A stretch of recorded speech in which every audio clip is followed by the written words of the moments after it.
ये कुत्ता कौन है जो बार बार भौंक रहा है? जूते से मारो सालों को, इसको मारो घर में घुस करके। मैं खुलेआम पे कह रहा हूँ, मंत्री है ना, इसको घर में घुस के मारना चाहिए।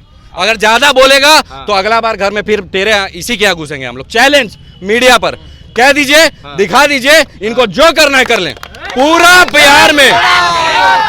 बिहार में इनके घर के आगे चक्का जाम कर देंगे। जब बोलिए ना अपने बाप के खिलाफ, लालू यादव के खिलाफ, कि क्यों गया था मंदिर महादेव को दर्शन करने के लिए। बोलेंगे लालू यादव के खिलाफ कि क्यों गए थे देवघर मंदिर में जल चढ़ाने के लिए। क्या लालू यादव की आस्था नहीं है क्या? उनका कहना राबड़ी देवी के यहाँ छठ नहीं बनता है क्या? जब छठ बनता है तो सारे मीडिया वाला चले जाते हैं कि आज राबड़ी देवी ठेकुआ छान रही हैं। चंद्रशेखर के इतनी औकात है तो अपने आका को बोले ना कि 4 दिन पहले देवघर मंदिर में जाकर के जल क्यों चढ़ाया है। किसी के बाप से डर नहीं लगता है। जब तक सनातन की बात होगी, इनके बाप दादा किसी में दम नहीं है सनातन को मिटा देना। इनको एक कुत्ता जानवर भी होता है जो वफादार होता है। जब उनको बिस्किट देते हैं ना हम, तो पूंछ हिलाता है। वो कल रात में नहीं भूलेगा, अगले रात में फिर आ जाएगा। अरे जिस माँ के कोख से पैदा लिए हो, वो तेरी माँ जाकर के 14 लाख रुपए मंदिर में दान दे रही है, और तुम बेटे होकर के कह रहे हो कि सनातन को मिटा देंगे। तो इनको लोग जूते से मारेंगे, जूते से मारेंगे। क्यों? क्योंकि ये एक धर्म के खिलाफ लगातार बोले जा रहे हैं। 55 तरह का भोग बनाइए, बहुत अच्छा से अच्छा भोग बनाइए, मगर उसमें पोटेशियम साइनाइड, ये एक तरह का जहर है। पहले हम आपको बता दें, जिसको चखने के साथ इंसान इस दुनिया से रफू चक्कर हो जाता है। अगर वो मिला दीजिएगा तो फिर उस बोझ का क्या होगा, ये हम नहीं कह रहे हैं। ये कहा गया है रामचरितमानस को लेकर। किसने कहा है? बिहार के शिक्षा मंत्री ने। अब हमारे साथ यश जी हैं। यश जी, रामचरितमानस पोटेशियम साइनाइड है, एक तरह का जहर जो इंसान को इस दुनिया से अलविदा करवा दे। क्या रामचरितमानस में कोई केमिकल फॉर्म है? ये कोई केमिस्ट्री जो इसमें ऐड करने का कोशिश कर रहे हैं प्रोफेसर साहब, इनको ये समझना चाहिए कि जिस युग की ये बात कर रहे हैं वहाँ कोई केमिकल फार्मूला था ही नहीं। वो एग्जाम्पल दे रहे हैं कि जहरीला है। बिल्कुल। तो मैं तो यही कहूँगा ना कि जो प्रोफेसर साहब जितना पढ़ लिए हैं, उनको ये भी पढ़ना चाहिए कि रामचरितमानस जिसने रचना की है, उस समय ये युग का निर्माण ही नहीं था।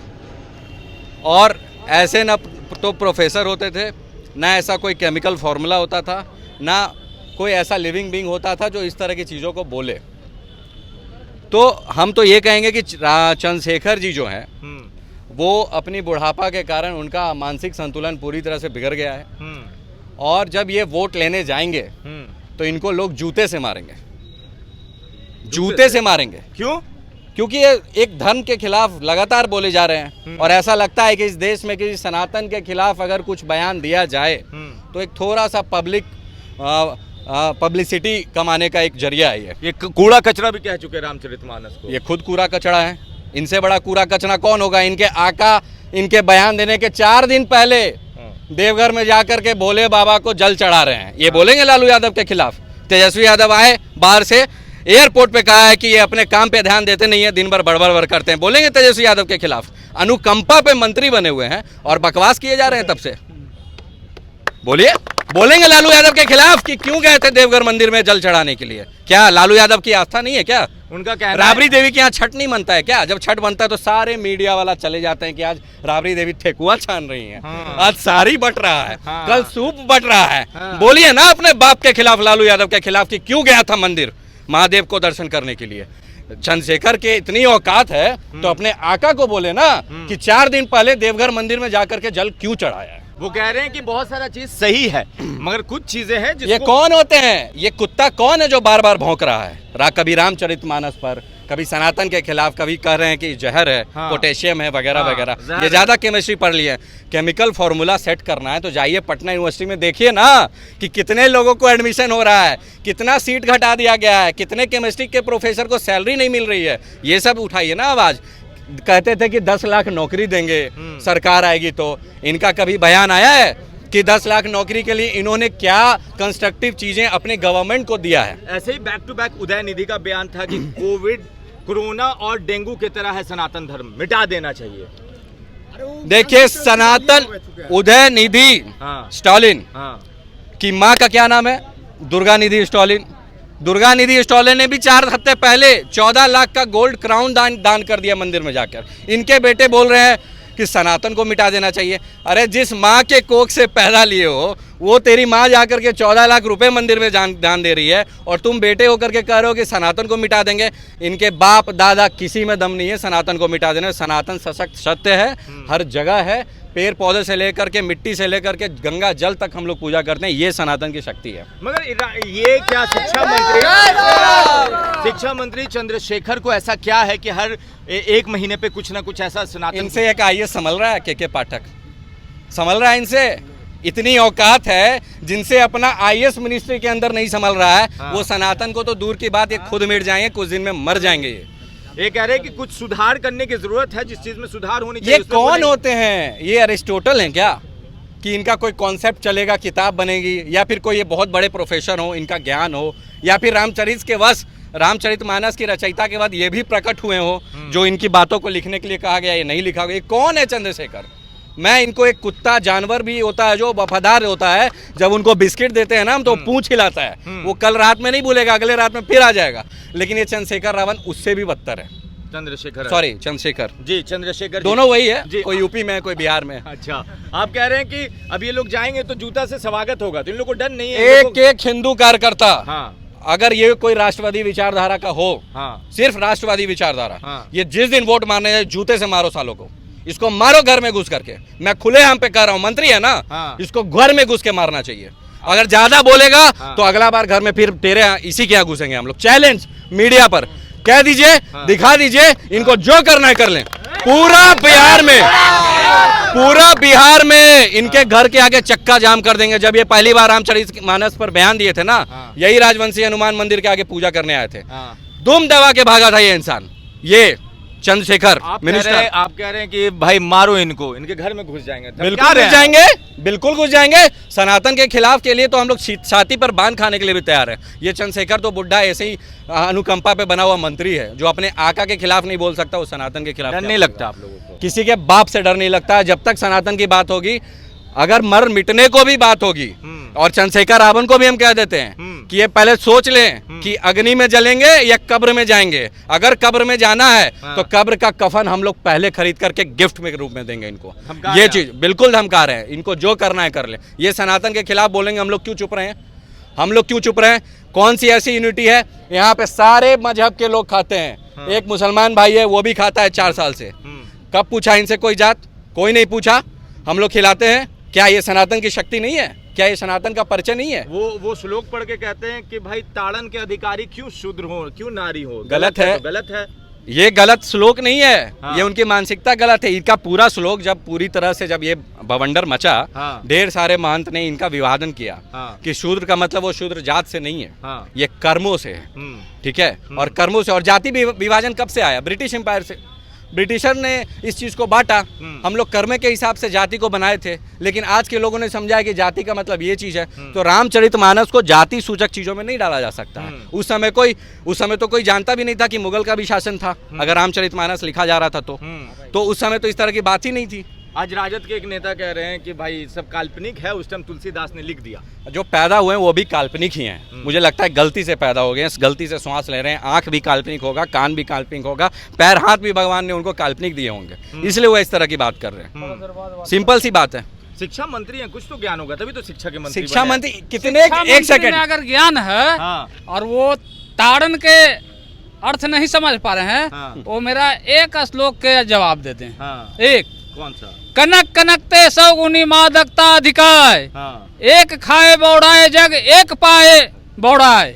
इसका वो हमको आकर समझा दे अर्थ क्या है। शिक्षा मंत्री को मान लेंगे कि हाँ ये शिक्षित है। और दूसरी बात, जब कोई आदमी अपना नाकामयाबी छिपाना होता है तो लोगों को दूसरे तरफ मोड़ता है। तो वो अपने शिक्षा के ऊपर ध्यान न देकर लोगों के ध्यान भटकाने के लिए बार बार ऐसा बयान देते हैं। आज पटना का, आज हम सोशल मीडिया पर देख रहे थे, एक पटना का कड़बिगहिया में स्कूल है। वो एक स्कूल में 5 स्कूल के शिक्षक पढ़ाई करवा रहे हैं और एक ब्लैक बोर्ड पर 5 शिक्षक लिख रहे हैं। और जब मीडिया कर्मी पूछते हैं कि बच्चा समझेगा कैसे, टीचर बोलते हैं कि हम लोग के पास कोई व्यवस्था नहीं है, बच्चा जिसको जो पढ़ना है अपना समझ लेता है, हिसाब से समझ लेगा। अब बताइए, जब राजधानी का ये हाल है तो पूरे बिहार का क्या हाल होगा? और इसी नाकामयाबी को छिपाने के लिए ये चोट्टा इस तरीके से बयान देते रहता है। मंत्री है, किसी को चोट्टा है, मंत्री नहीं है, चोट्टा है वो। नहीं ऐसे नहीं। किसी भी धर्म मजहब पंथ के ऊपर बोलने का किसी को क्या अधिकार है? हाँ। और अगर उसको समझ में नहीं आता है हाँ। तो वो जाकर किसी सनातन के ऊपर आवाज उठाने से पहले किसी सनातन धर्म के शंकराचार्य से जाकर इस चीज का वो समाधान पूछे कि हाँ इसका मतलब क्या है। आप बताइएगा। किसी इस्लाम के बारे में उसको गलत समझ में नहीं आता है तो इस्लामिक स्कॉलर के पास जाकर पूछे। किसी ईसाई पंथ के बारे में उसको पता नहीं है तो जाकर किसी पोप से पूछे, बिना जाने बिना समझे। ये छोटा किसी के ऊपर आवाज उठाने वाला कौन होता है? अरे भाई उसी धर्म से हैं वो। बोले प्रोफेसर चंद्रशेखर लगता है, मतलब पढ़ा लिखा व्यक्ति है। कुछ नहीं, प्रोफेसर लग जाने से कोई प्रोफेसर ज्ञानी नहीं हो जाता है। इसीलिए तो हम बोल रहे हैं कि वो अगर प्रोफेसर है और बहुत ज्ञानी है तो मेरा जो बताए श्लोक उसका आकर हमको समझा दे। चैलेंज दिए हैं। प्रोफेसर अगर हैं, हाँ। इस देश में भारत में जितने भी बड़े बड़े भारत से बाहर के जो बड़े बड़े बिजनेसमैन हैं या फिर पढ़े लिखे लोग हैं, उन सब लोगों ने यहाँ पर आकर के सनातन की शिक्षा ली है। ये बात सबको पता है। तो ये कौन से प्रोफेसर ऐसे हैं जो अपने ही धर्म पर सवाल उठा रहे हैं और कह रहे हैं कि ये जहर है? ये सिर्फ और सिर्फ एक पॉलिटिकली हुकअप चाहिए इनको। ये चाहते हैं कि चुनाव आ रहा है तो फिर से एक हिंदू मुस्लिम वाला माहौल हम लोग क्रिएट करें और अपने पार्टी स्टेटमेंट से ऊपर उठ करके इन तरह की चीजें कर रही है। अच्छा, बिल्कुल। तो ये क्या चंद्रशेखर अपने से कह रहे हैं या पार्टी उनको प्रवोक कर रही है? क्या लगता है? ये तो वही बताएंगे। हाँ। मुझे तो नहीं लगता है क्योंकि इनके पार्टी वाले तो खुद जा रहे हैं देवघर। हाँ। कोई आ रहा है तो कह रहा है ये अपने काम पे ध्यान नहीं दे रहे हैं। हाँ। तो इनके पार्टी वाले का स्टेटमेंट है और सीनियर यानी जो प्रेसिडेंट है उन्हीं का स्टेटमेंट है। तो मुझे नहीं लगता है कि पार्टी लेवल का बात है या फिर इंटरनल बात हो तो हम लोगों को जानकारी नहीं है। चंद्रशेखर जी को जो अभी तक नहीं समझ पाए उनको कौन समझा पाएगा। लेकिन हम लोग चैलेंज तो जरूर कर सकते हैं। हाँ। कि इतनी ताकत आप में नहीं है, ये आपका पूरा खानदान कुछ मिट जाएगा। मगर ये एक चीज कैसे आप एक मंत्री को चैलेंज कर दे रहे हैं कि हम आपको घुस जाएंगे, मार देंगे? ताकत कहाँ? मारने की बात नहीं है। हाँ। मैं आपका विरोध करूंगा। हाँ। न्यायिक तरीके से। न्यायिक तरीके में अगर आखिर हमारा देश तो चल रहा है कानून से। कानून में तो ये नहीं लिखा हुआ है कि किसी भी धर्म मजहब को आप नीचा दिखाइए या फिर उस पर स्टेटमेंट दीजिए। ठीक है। तो उसी प्रकार से हम लोग भी कानून से ही आपको समझाएंगे। विरोध कर सकते हैं आपका। ये चाहते हैं कि विरोध हो और इनको हुकअप मिले, लेकिन हम लोग ऐसा नहीं जानते हैं। हम लोग जूते के नीचे ऐसे मंत्री को रखते हैं। हाँ। जब वो घर में घुस जाइए, यहाँ के 100 करोड़ सनातनियों का अपमान कर रहे हैं, बेइज्जती कर रहे हैं। हाँ। एक समय इन्हीं के जैसा जीतन राम मांझी भी कर रहे थे। हाँ। उनके घर में भी घुसकर उनका बेइज्जती किए थे। हाँ। और आने वाला दिन में चंद्रशेखर के घर में भी घुसकर बेइज्जती करेंगे। शिक्षा मंत्री है, प्रोफेसर है, और इसके घर में घुस के वो बेइज्जती करेंगे कि दोबारा इस सनातन नाम से दूरी बना कर रहेगा कि अब इसके खिलाफ नहीं बोलना है। और उनको ये भी कहेंगे कि इतना ही दम है तो दुर्गा पूजा आने वाली है, जरा दुर्गा पूजा से पहले दुर्गा माता पर भी कुछ बयान दे करके दिखाइए। अगर सही में औकात है तो सनातन की ताकत क्या होती है उस समय पता चलेगा। रामनवमी के पहले क्यों नहीं बयान देते हैं ये लोग? जरा दे करके तो देखें ताकत क्या होती है, वो पता चलेगा। चैलेंज कर रहे हैं, पूरी तरह से चैलेंज है, लिख लीजिए। हाँ। ऐसे ऐसे मंत्रियों को तो जूते के नीचे रखते हैं हिंदुओं, और पूरी तरह से सनातन सशक्त है और सनातन का जो विरोधी रहेगा वो इस देश में रहने लायक नहीं है। आप कहें जीतन राम मांझी ने भी बयान दिया था, हमको याद है। दिए थे। तो भाजपा में आ गए, अब तो वोट दीजिएगा आप लोग। नहीं, वो बयान दिए थे, उनके घर में घुसकर हम विरोध भी किए। सुन लीजिए। हाँ। लेकिन उसके बाद उन्होंने माफी मांगा और हम लोग माफी भी किए। अच्छा। सनातन कैंसर नहीं है, सनातन डेंगू नहीं है, सनातन मलेरिया नहीं है। उदयनिधि तो कह रहे हैं सनातन वसुधैव कुटुंबकम को अपना कर चला है, चलते रहेगा और चल रहा है। अगर कोई गलती करता है, माफी मांगता है, उसको माफ भी किया जाता है। ये सनातन में ही किया जाता है। ऐसे ये इस्लाम में बोलकर देखे ना, वो माफ नहीं करेगा, वो इनका सरतन से जुदा का नारा लगा कर और इनको भी पार कर देगा। उदयनिधि ने भी कहा था, उसको भी दिमाग ठिकाना आ गया है। अच्छा। और दिमाग ठिकाना आएगा, और दिमाग ठिकाना। हाँ। चलिए, तो यहाँ पर देखिए, एक तरफ एक बार दिखा दीजिए, कम से कम 100-200 लोगों की संख्या है। एग्जैक्ट हम नहीं गिन रहे, मगर उससे ज़्यादा की होगी। श्री राम सेना संगठन है, वो पोस्टर देख लीजिए। रोटी बैंक चलता है शायद सैटरडे और संडे, सिर्फ सैटरडे को ये रोटी बैंक चलता है। इसमें हर समाज के लोग आते हैं।